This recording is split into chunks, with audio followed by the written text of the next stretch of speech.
আসসালামু আলাইকুম, সবাইকে অসংখ্য ধন্যবাদ জানিয়ে শুরু করছি আজকের ভিডিও। আর আজকে চলে এসেছি বৃক্ষ মেলা 2026। প্রথমে আমরা গেটে ঢুকছি, আর গেটে ঢুকতেই সুন্দর করে গেট সাজানো আছে বৃক্ষ। আর বৃক্ষ বাঁচলে তো বাঁচবে প্রাণীরা। তো এটা কোথায় আর বৃক্ষ মেলায় কি কি ঘুরে দেখলাম আর কি কি গাছ কিনলাম সেটা অবশ্যই পরে জানাবো। তো শুরুতেই যেটা আমার নজর কেড়েছে সেটা হচ্ছে এই বিশাল পদ্ম পাতাটা। এত বিশাল ছিল, যদিও ক্যামেরাতে ছোট মনে হচ্ছে, কিন্তু পদ্ম পাতাটা কিন্তু এতটাও ছোট না, অনেক বিশাল। আর এত বড় পদ্ম পাতা কিন্তু এই প্রথম দেখলাম। আমি শুনেছি আমার মায়েদের মুখে যে আগের যুগের বিয়ে বাড়িতে নাকি পদ্ম পাতাই খেতে দিত। তো সেগুলো ছোট ছোট ছিল, কিন্তু এটা বেশ বিশাল ছিল। আর এই যে পদ্ম চাকা, কে কে পদ্ম চাকা খেয়েছেন এটা অবশ্যই অবশ্যই কমেন্টে জানাবেন। যে এই যে চাকা চাকা হয়ে থাকে, আমি কিন্তু খেয়েছি। আমাদের বিলে ঝিলে হাটে বাজারে বিক্রিও করতো, এখন অবশ্য অনেক দিন খাইনি। আর এই যে প্রথমেই শুরুতে চলে এসেছি আমরা ফলের একটা নার্সারি, এইটা হচ্ছে রামবুটান ফল। তো আমরা এই সাজানো গোছানো এই নার্সারিটাতে এসেছি। এখানে কিন্তু ফলের গাছ আর নিচে ছোট ছোট ফুলের গাছ ছিল, বড় ফুলের গাছ ছিল না। এখানে ফল ছিল আম, আর আমগুলো বেশ বড় ছিল। আর এই যে ছোট ছোট ফুলের গাছ, এখানে ফুলের গাছগুলো বেশ ছোট নিচু করে সাজানো ছিল, আর ফলের গাছগুলো বড় বড় ছিল ওপরে। তো এই নার্সারিটা খুব গোছানো। আর আমরা চলে গেছিলাম দুপুরবেলায়, যে এই সময় মানুষ কম ছিল। কম বলতে আসলে কম না, সেই সময়ও কিন্তু বেশ মানুষ ছিল। তবে যখন আমরা ফিরে আসছি এই সময় কিন্তু বেশ মানুষ হয়েছিল। তো কমের মধ্যেও প্রচুর গরম ছিল। গরমে বাচ্চা কাচ্চাদের নিয়ে একটা বিপদে পড়েছিলাম, কারণ বাচ্চারা কিছুতেই গরমে টিকতে পারছিল না। আর এখানে শুধু গাছ আর গাছ। আর আমি ছেলে মেয়েদের নিয়ে গেছিলাম এই কারণে যে গাছের সাথে পরিচয় করিয়ে দিব ওদের। এখন বিভিন্ন স্কুলে কিন্তু ট্রি প্ল্যান্টেশনের প্রজেক্ট দিচ্ছে বা বৃক্ষরোপণের যে আয়োজন করছে। তো এই হিসেবে বাচ্চাদের নিয়ে গেছিলাম যে ওরাও একটু দেখুক। আর আমি গাছ প্রকৃতি ভালোবাসি, আমিও চাই আমার বাচ্চারাও গাছ ভালোবাসুক, প্রকৃতি ভালোবাসুক। আর এখানে এত সুন্দর ফুল, সব নার্সারি ঘুরে দেখা সম্ভব হয়নি, কারণ আমার ওই যে বললাম বাচ্চারা খুব তাড়া দিচ্ছিল আর হাঁটতে পারছিল না। তো আমরা এই নার্সারিতে ঢুকেছিলাম, এখানে একটা গাছ কিনেছিলাম। আর এই নার্সারিটা বেশ গোছানো ছিল, যার কারণে ঢুকেছিলাম। আর গাছ কিনতে কিনতে মামাকে বললাম যে আমরা একটু ভিডিও করব। তো উনি অনুমতি দিলেন, যার কারণে এই নার্সারিটাই ভিডিও করেছি। অন্য কোনো নার্সারি তেমন ভিডিও করিনি, আর পুরোটা আসলে ঘুরেও দেখা হয়নি। অন্যদিন যেদিন আমি শুধু নিজে আসব তখন ভিডিও করব। এখন বাচ্চাদের সাথে এসেছি। তো এখানে এত সুন্দর ফুল ছিল, আর ফুল ছিল, ফল ছিল, বিভিন্ন মশলার গাছ ছিল, তেজপাতার গাছ ছিল, তারপরে আরও অনেক মশলার গাছ ছিল। তা আমার খুব গুছানো মনে হয়েছে এই নার্সারিটা। আর এই যে মালটাগুলো যে ধরে আছে এত সুন্দর লাগছিল। আর বিশেষ নজর কেড়েছে এই কাঠগোলাপের ফুলগুলো। বিভিন্ন রঙের কাঠগোলাপ ছিল, সাদা রঙের কাঠগোলাপ ছিল।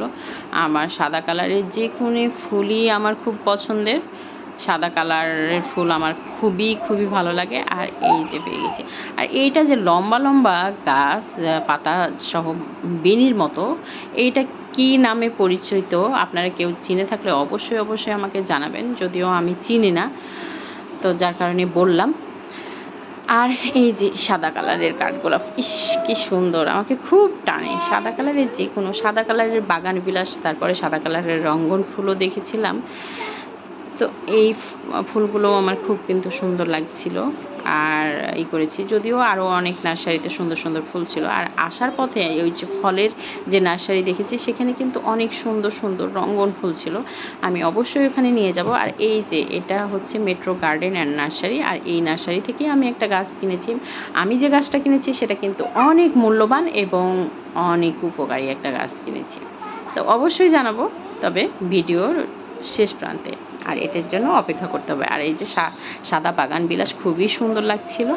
তো আমি এখন এই নার্সারি থেকে একবারে যে নার্সারি দিয়ে ঢুকেছিলাম ফলের গাছ ছিল সেটাতেই চলে যাব। আমি পরে ভিডিও করব ভেবে ভিডিও করিনি, তাই ভাবলাম যে ওখানে যাওয়ার পথে ভিডিও করব, কারণ বাচ্চারা প্রচণ্ড গরমে হাঁপসে উঠছিল। আর আকাশটা এত সুন্দর লাগছিল, যদিও খুব রোদ ছিল। তবে খুব একটা বাতাস ছিল না, যার কারণে গরমটা প্রচুর লেগেছিল। আর আমি আরেকটা কথা বলি, আমি আসলে নতুন ইউটিউব চ্যানেলে এসেছি, ইউটিউব সম্পর্কে ওভাবে আসলে জানি না। তো আপনারা যারা আমার ভিডিওটি দেখবেন অবশ্যই আমার চ্যানেলটিকে যদি ভালো লাগে তাহলে লাইক করবেন, সাবস্ক্রাইব করবেন আর আমার ভিডিওটি শেয়ার করে দেবেন। হ্যাঁ, তো আমি ফেসবুকে টুকটাক কাজ করি। ফেসবুকে কাজ করতে আসলে লাগছে, তো ভাবলাম যে নতুন করে ইউটিউবে কাজ স্টার্ট করি। তো আমার এই যে ঢোকার যে বাম পাশের এরিয়াটা দেখা হয়নি, ঘুরে দেখা হয়নি, শুধু ডান পাশের বেশ 3-4টা নার্সারি দেখেছি গুছানো, যেগুলো সেগুলোতে ঢুকেছি, যেখানে ফুলের গাছ, ফলের গাছ, অর্কিডের গাছ আছে। আর শুরুর দিকে কিন্তু বেশ কিছু অর্কিড, বনসাইয়ের গাছ ছিল। তো ওইখানে আসার সময় মানে ঢোকার সময় ভিডিও করিনি, পরে ভাবলাম যে যাওয়ার সময় ভিডিও করব, কিন্তু বাচ্চাদের জন্য খুব তাড়া দিচ্ছিল। আমার ছেলে বারবার ক্যামেরার সামনে বেলুন নিয়ে আসছিল, চলো চলো এরকম করছিল, যার কারণে ভিডিও করা হয়নি। আর এই যে এখানে কলা ফুলগুলো অনেক সুন্দর, বিভিন্ন কালারের, খুবই ভালো লাগছিল। তো এগুলো তো কলা ফুলই বলে মনে হয়। আমার মেয়েটা বারবার বলছিল এই যে কিউট কিউট ফুলগুলো দেখে যে মা আমাকে ফুলগুলো ছিঁড়ে দাও। আমি বলেছি যে না, ফুল গাছেই সুন্দর। আমিও কখনো এই যাবৎ মানে ফুল কখনো নিজের থেকে ছিঁড়িনি, কিনে নিয়েছি, কিন্তু কখনোই আমি নিজে থেকে ছিঁড়িনি। কারণ আমি ওই যে বললাম না, গাছ ভালোবাসি, প্রকৃতি ভালোবাসি। আমার কাছে মনে হয় যে ফুলটা তো গাছেই সুন্দর। ছোটোবেলা থেকে এই বুদ্ধিটা ছিল, বা মায়ের শিক্ষাও বলা যায়। আমার মাও এই শিক্ষাটা দিয়েছে, আমিও চেষ্টা করছি আমার বাচ্চাদের সেই শিক্ষা দিতে। তো আবার সেই নার্সারিতে ঢুকলাম, আর এই যে সামনে সাদা রঙ্গন ফুল আরও আছে সামনে, তো খুবই সুন্দর লাগছিল। আমার একটা স্বপ্ন আছে যে আমি একটা বাগান করব। কিসের বাগান? সেটা হচ্ছে নিম বাগান। আর আমি কিন্তু এই বৃক্ষ মেলায় এসে একটা মহামূল্যবান নিম গাছ কিনেছি। আর এটি কিন্তু নিম গাছ কিন্তু অক্সিজেনের ভাণ্ডারও মানে বলা হয়, এখানে প্রচুর অক্সিজেন সঞ্চিত থাকে। আর আমার খুব শখ যে আমার জায়গা হলে আমি নিম বাগান করব, মানে বেশ কিছু নিমের গাছ লাগাবো। কেন জানি আমার নিমের গাছের প্রতি, আর নিমের গাছ তো উপকারীও বটে, নিমের তেল প্রচুর উপকারী। নিমের পাতা দিয়ে আমাদের ছোটোবেলায় হলুদ আর নিম পাতা বেটে গরম পানিতে মানে ফুটিয়ে গোসল করানো হয়েছে। আমিও আমার বাচ্চাদের যখন গ্রামে যাই তখন করাই, নিম পাতাকে গরম পানিতে ফুটিয়ে, এতে অ্যালার্জি টাইপের চর্মরোগ অনেক সারে। নিমের তেল তো খুবই উপকারী। আর এই যে রঙ্গন ফুল, ইস মাশাল্লাহ কত সুন্দর! মহান রাব্বুল আলামিন আসলে আমাদের চোখের সৌন্দর্যকে বাড়িয়ে তোলার জন্য কত সৌন্দর্য দিয়ে তৈরিছে। এত সুন্দর লাগছিল আমার রঙ্গন ফুলগুলো। তো এই মূল্যবান নিম গাছটা আমি কিনেছি, হ্যাঁ, একটাই নিম গাছ কিনেছি।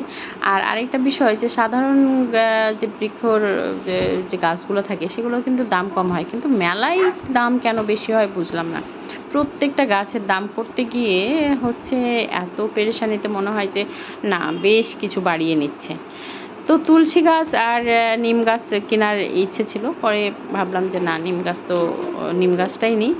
তুলসী গাছ আশেপাশে আছে, আমার ছাদে আছে। তো আমরা বের হয়ে গেলাম, আর এখনও দুপুরবেলা, মানে প্রায় বিকেল হয়ে আসছে, এই সময় বের হয়ে গেলাম। তো কেমন লাগলো অবশ্যই জানাবেন। আর বাইরের পরিবেশটাও খুব সুন্দর ছিল, আর আকাশটা খুব দারুণ ছিল। আর এই বৃক্ষ মেলাটি তো ওই যে বাণিজ্য মেলা যে হয়তো আগে, ঢাকার বাণিজ্য মেলা, চীন-মৈত্রী সম্মেলন কেন্দ্র, সেখানেই হচ্ছে। আর বাইরেও কিন্তু খুব সুন্দর করে সাজানো ছিল, ছোট ছোট পুকুরে ছোট ছোট পদ্ম ফুল ছিল, সেখানে সাদা পদ্ম, লাল পদ্ম ছিল। সাদা পদ্ম তো আমার তো বললামই যে সাদা কালারের ফুল আমার খুব ভালো লাগে। তো এই ঢোকার সময় কিন্তু ভিডিও করিনি, সবসময় ভেবেছিলাম যে পরে একটু রোদটা কমুক ভিডিও করব, কিন্তু ভাবলাম এখন মনে হচ্ছে যে ক্লান্ত হয়ে গেছি হেঁটে, আগেই ভিডিও করা বোধহয় ভালো ছিল। এই পদ্ম ফুলগুলো একটু নিয়ে নিলাম। আর সাথে ছোট্ট একটা গার্ডেনের ঘর ছিল যেখানে সবাই ছবি তুলছিল। তো আমার ছেলেও বলল যে মা আমিও যাব, আমি ওখানে ছবি উঠাবো। তো ওকে নিয়ে হচ্ছে যে গেলাম ওখানে গিয়ে ছবি উঠালাম। তো ও বারবার বলছিল। তো এই ছিল আমাদের বৃক্ষ মেলায় ঘোরাফেরা। অন্যদিন গেলে অবশ্যই আর একটু ভালো করে গুছানোভাবে ভিডিও করে নিয়ে আসতে পারবো, যেহেতু আজকে সবার সাথে গেছি, যার কারণে পরিবেশটা ওভাবে হয়নি।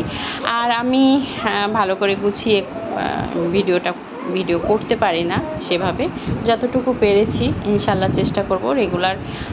আপনারা যদি পাশে থাকেন তো তুলে ধরবো আমার প্রকৃতি যেহেতু ভালোবাসি বা ভ্রমণ করতে যেহেতু ভালোবাসি, সে ভ্রমণ এবং প্রকৃতি নিয়ে আমার হচ্ছে যে আলোচ্য বিষয় থাকবে, ভিডিও থাকবে। তো সবাই ভালো থাকবেন, সুস্থ থাকবেন।